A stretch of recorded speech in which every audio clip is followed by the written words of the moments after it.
Catherine the Great, born Sophie of Anhalt-Zerbst, is one of history's most fascinating examples of a self-made monarch. She didn't inherit the throne by divine right. She seized it through intellect, political maneuvering, and sheer force of will. Here is a summary of her legacy, the woman who transformed Russia into a dominant European superpower. Born in 1729, Catherine arrived in Russia at 14 as a pawn in a royal marriage to the future Peter III. She was an outsider, yet she quickly realized that to survive, and eventually thrive, in the Russian court, she needed to be more Russian than the Russians. She mastered the language, converted to Orthodox Christianity, and quietly cultivated allies.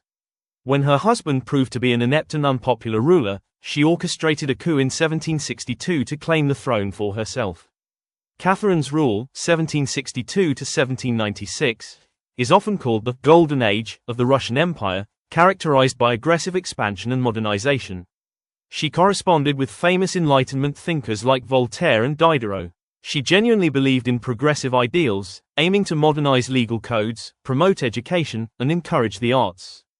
Her foreign policy was undeniably successful. Through tactical diplomacy and military strength, she expanded Russia's borders significantly, gaining control over Crimea and the Black Sea, and participating in the partitions of Poland. She turned St. Petersburg into a world-class cultural center and founded the Hermitage Museum, which remains one of the largest and most prestigious art collections on the planet. It is impossible to look at Catherine's legacy without acknowledging the darker side of her rule. While she championed Enlightenment ideals of liberty and justice, she governed an empire built on the back of serfdom. When the Pugachev Rebellion, a massive peasant uprising, threatened her power, she chose to reinforce the authority of the landed gentry rather than emancipate the serfs. Her Enlightenment had strict limits. It stopped exactly where her political security was at stake.